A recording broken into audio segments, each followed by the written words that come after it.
Okay, top players for me, Phil. We'll go back and forth on this. I'm going to start with 11, and these aren't necessarily in order, but I'm going to start with Vicari Swain. I thought exactly, what I've always kind of thought about him in the return game. I know around here, it's just like any other coaching staff with punts. And it's almost become this way. Sometimes the guy that you want to be the punt returner can't catch it.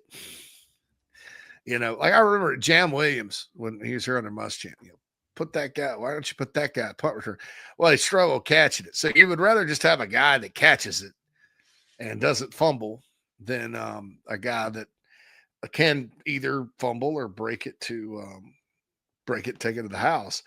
I think Vicari does have good hands. I know he muffed the one, and that can't happen, obviously. But I think that's why I've been hopeful, either kick return or punt return, that he played a factor in it. And like Beamer said, John Kilgore was the guy that won the job. But it was a good thing they had Swain out there. I also think Swain can play a little defense too. The Queen of the Cox is right about him. He's a really good player. Now with Collier out, Swain's going to get a chance to play a lot. Yeah. At corner, a lot more than he ever has. So, yeah, Phil, your thoughts about Swain breaking that one and his impact on the game? I do think he's one of the 11 I have on my list of who made an impact. I was just going to call it the Elite 11, Yeah, no, I like it. He's definitely on my list. Obviously the punt return was big, but there again, now he's thrust into a position where, injury brought him, a lot more time on the field than he was probably prepared for. Looked prepared for the opportunity to step up in that role. It's not something that's unfamiliar to him either, JC. So we know you got a dynamic hell of an athlete in Vicari Swain, and it's good to finally seeing him be able to put that together on live action game film. Yeah, and I thought he had a good year at defensive back last year behind the other two, but this year you add the punt return element to it, man, that makes me excited. You need as many guys like this as you can get, that guys that at any moment can house it.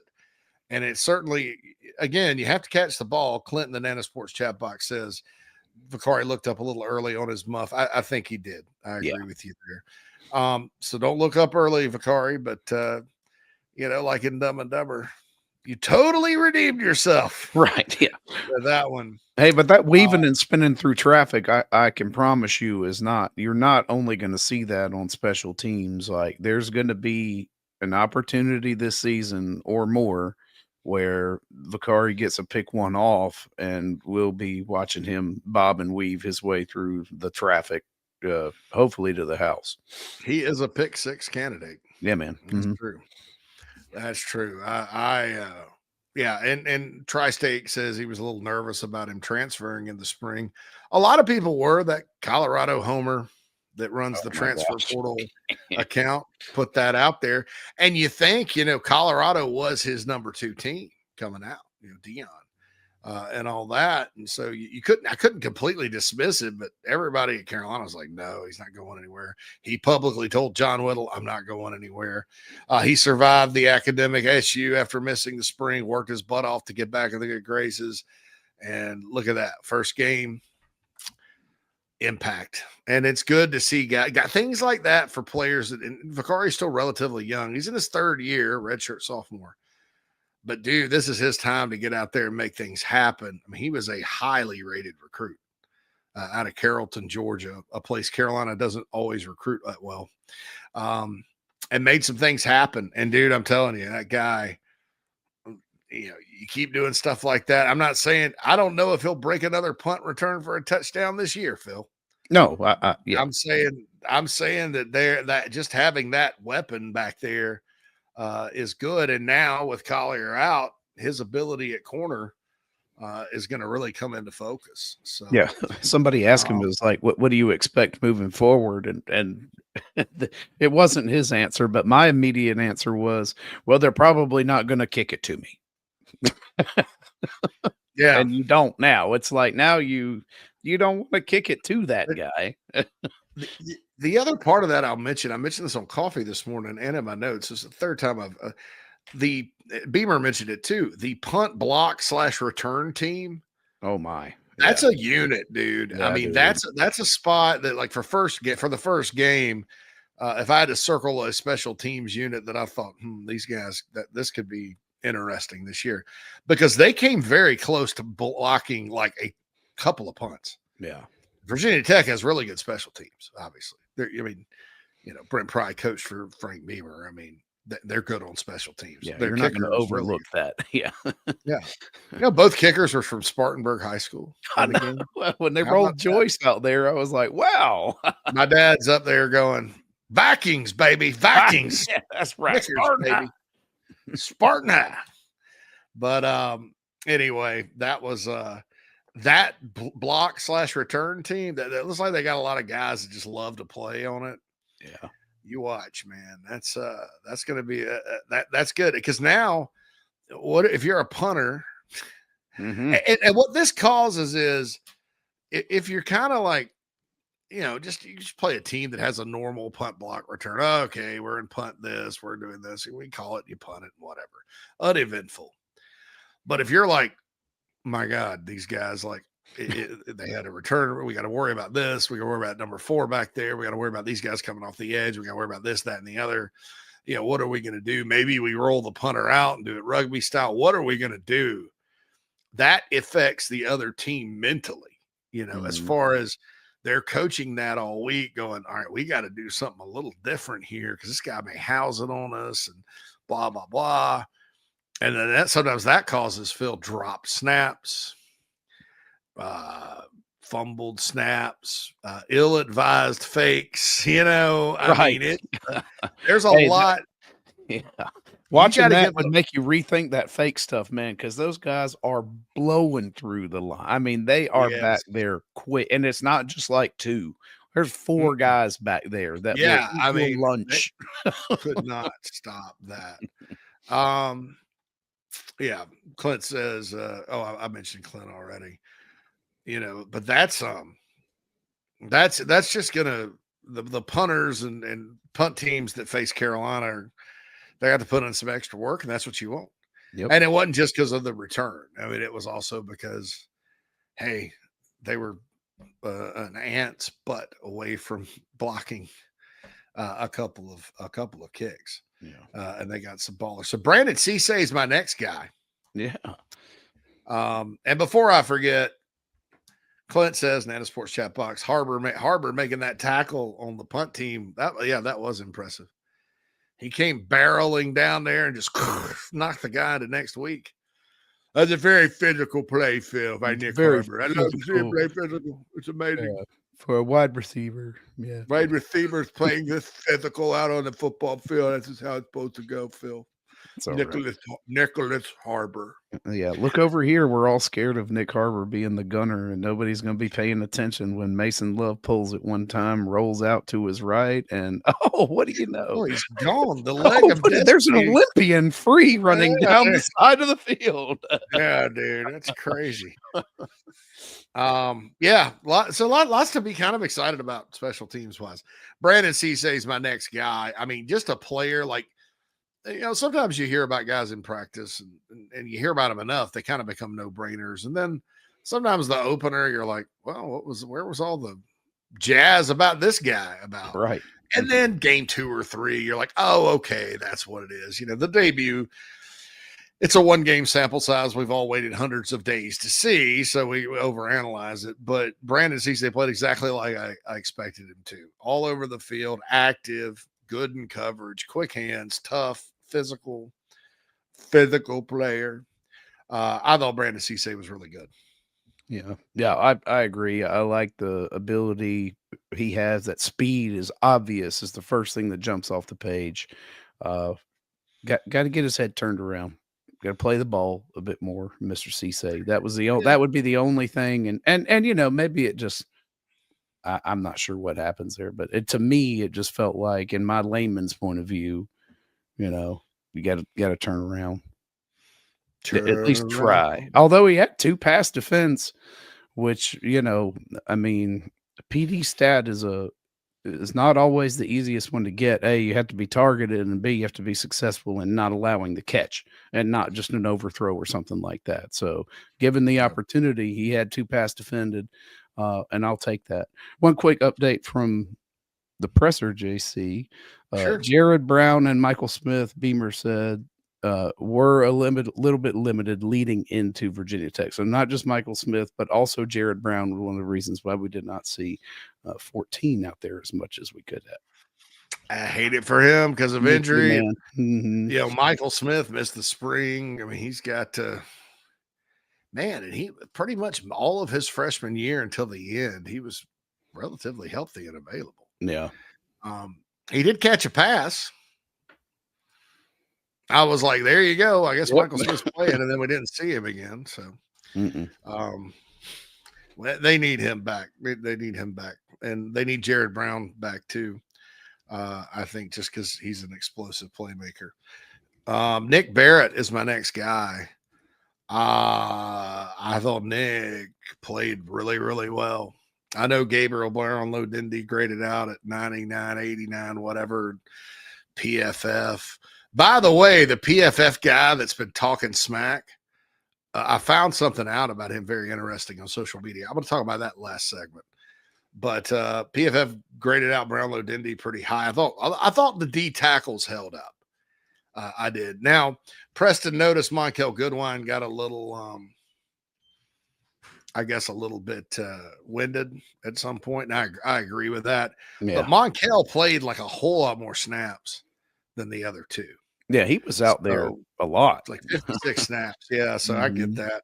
But Nick Barrett flashed. He looked like the player that I'd kind of caught on film during the spring game where I went, oh, man, who's that quick guy? I mean, he did some good things. I'm not saying that they were an impenetrable force on the inside of the D line because Virginia Tech, as teams do, busted some runs here and there.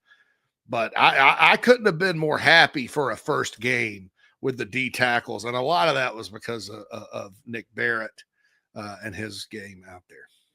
Yeah, for sure. I think the defensive, tackles kind of overperformed relative to expectations, at least, maybe not necessarily internally, but from the media and of course the national media perspective, I mean, they seriously overperformed because, everybody was burying the Carolina defense until Sunday.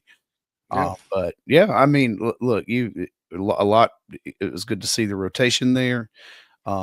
And glad to see that, without their primary position group coach on the field. Also, update on Travian Robertson will not be at the game this weekend. So still recovering, hoping for the best in his recovery. And I don't know what the situation is, but if he does have a terrible ankle injury, will require hours of copious rehab. That's going to suck. Yes. Yeah.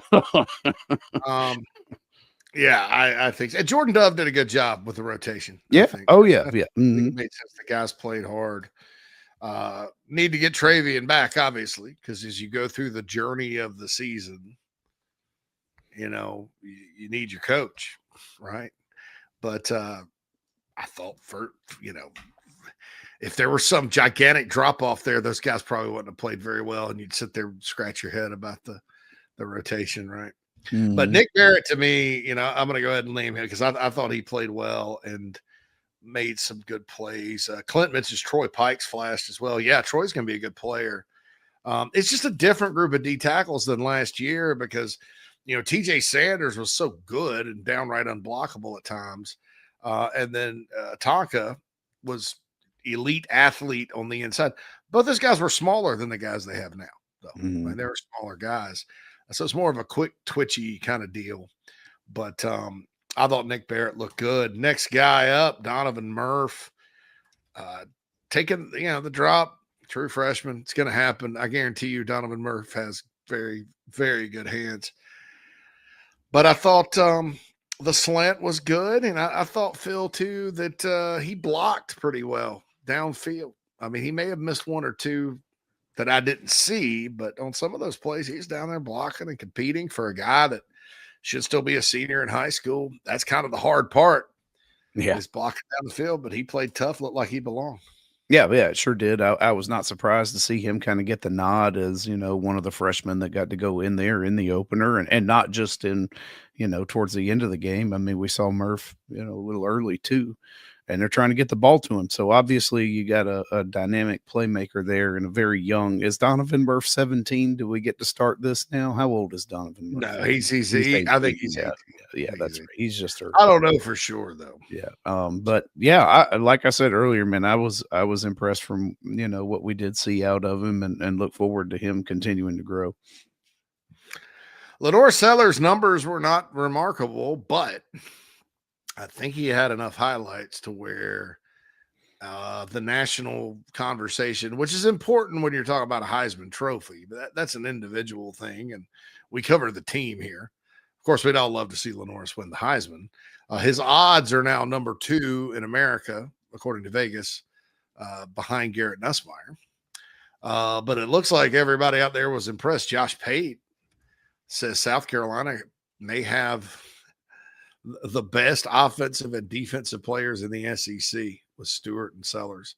And the national narrative, the big takeaway from that is here comes Nick Harbor. Right. And if you have a guy like that and you can go up top to him like that, and he's that big, and, the touchdown they got taken away, I don't think anybody with a brain thought that was fair. Anybody that cares about the game, unless you're a Virginia Tech fan. I thought that I think that's the big takeaway is, oh my God, here comes this guy that's huge and a freak athlete that Lenoris can hook up with. There's their weapon. Yeah. So I don't know. I think that Lenoris obviously is one of the 11 that impacted the game, but I think that's the thing. He impacted the football game, Phil, consistently. The offense was sputtering, I know, but he made a lot of good plays. Yeah, he made he made the first downs happen like you typically are going to want to see. We saw that, elite edge rush bend move that he does that just defies all logic when you're got a football in your hands. and here, JC, no turnovers. You want to know why you're successful? You want to know what a good day looks like? 0 picks. There was 1 fumble. I don't necessarily think you can attribute that to him. That was just because the O-line whiffed. And next thing you know, somebody's in his face. And it's not like while he's scrambling, somebody knocked the ball because he was being loosey-goosey with it. He's going, he's trying to make a completion in there.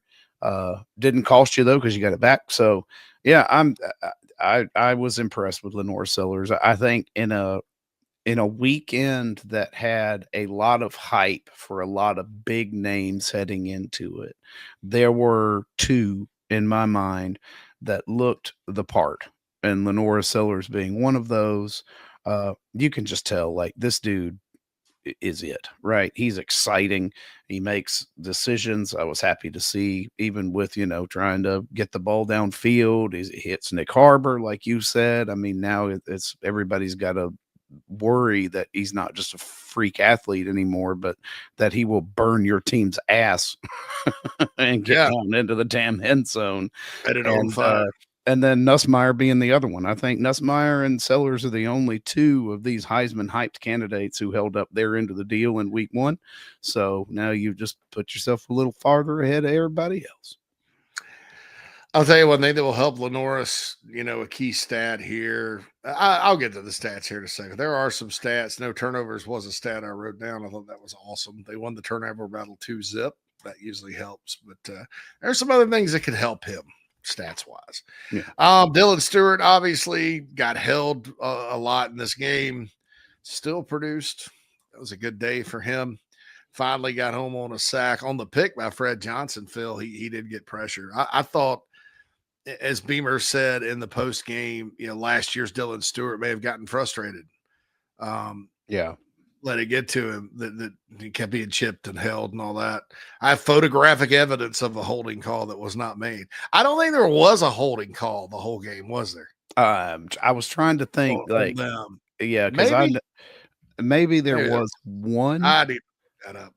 Yeah, Maybe one, but dude, come on. I mean, it was insane, but I thought he was good. Nick Harbor is my next guy. We'll just go through the ones we've already talked about. I've already talked about Brady Hunt. I'd agree that guy impacted the game, caught 4 passes. I think physically he looks better. He looks more confident this year. Mason Love, the leg of destiny. 47.8 yards per punt. Now, some got rolls. They got good rolls, but I thought that happens. Hey, man, I thought he was good. I mean, that's you can't ask for a better first outing from a punter. I mean, 47, almost 48 yards per average, rolls or not, doesn't matter.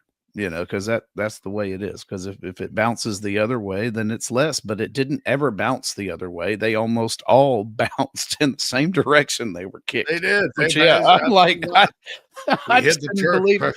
That first one, it looked like he shanked it. I was like, "Oh crap, dude!" Then it just kept going. And then kept rolling and rolling and rolling. I'm like, all right, the leg of destiny prevails. Yeah, I know Lance was happy about that. Fred Johnson's the next guy. I'm just going to stop. Look, I think he's really talented, right? I think you can look at Cece, Johnson, Stewart, and go, all right, there's studs on all 3 levels of Carolina's defense. And I think the defensive tackles played just fine. Good enough. And Brownlow Dindy continues to play hard and well. Pikes continues to come on. Barrett and Goodwine. I think they're going to be fine there. That's, I may be eating my shoe or my words in a couple of weeks, but I think they're going to be fine. And finally, since we've talked about the offensive line needing to be better, I will say this. Wait a minute, though. Wait a minute. The llama has chimed in. The llama. You know what we have to do? We have to just stop what we're doing. And because when the llama says something, everybody needs to listen. Brady Hunt is in great shape. Got a step or 2 faster. Absolutely. Pretty obvious. And some of that comes with being comfortable. Some of it comes with being healthy, but he absolutely looked a step or 2 faster. He looked like a different guy. Yeah. Even that catch he made against Missouri, he kind of catched it, shuffled his feet, fell down. This looks like a guy. He looked out there. That was more of the guy everybody expected based on his film at Ball State. And sometimes when guys get hurt like that, they miss the whole year. It does take them time to get back. Yeah, and he's had a few sick backs. But always cocky pod with Rooster said, "You can call me Fred was on fire." You can call me Fred. Fred was on fire. So. The elder llama, by the way. I call him the llama, but elder llama, like a llama of knowledge. Elder kind of makes me think of that, like he's like the secret of Nim. She went to the Great Owl. Right. I always reference that cartoon because I hope some of you young folks out there will go watch it. Yeah. Elder Llama just conjures this image of me like this old, like shaggy, long in the tooth thing that lives in the caves of the high Andes, right? That you have to go seek. Elder Llama. You need to seek. I must seek the Elder Llama for his wisdom. Where are you going, troll? We're going to see the Elder Llama. The Elder Llama, my lord. You must have big problems. not as many problems, just a normal everyday problems, sir. We just want to get past the gate. We don't let trolls on this road. You go find an alternate route to see the Elder Llama. Cam says Virginia Tech cannot stop that little play where the tight end leaks out of the backfield off the read option or whatever that play is. Yeah, they ran that pretty successfully against Josh Simon last year. That should have been, or with Josh Simon. You'd think that was something they would have scouted. I don't know. I think throwing the pass to what you would probably read as like a fullback in Maurice Brown in the game, first play of the game, I think that threw him off a little bit. Oh, yeah. Great play call. But yeah, they attacked horizontally. Like I said, it looked early on a little like Georgia, like what Georgia did. I'm not saying Georgia's success here. I'm just saying it looked a little like that. And all that good stuff. But yeah, you're absolutely right, Cam. They seemed to struggle with that. And I like the matchup, seeing as how Tech had some corners who were a little bit lean. You know, you match up your bigger tight ends, you get them running down the side. I mean, you know, they're tough to see. JC and Mad Dog Mully on the Gamecock Show.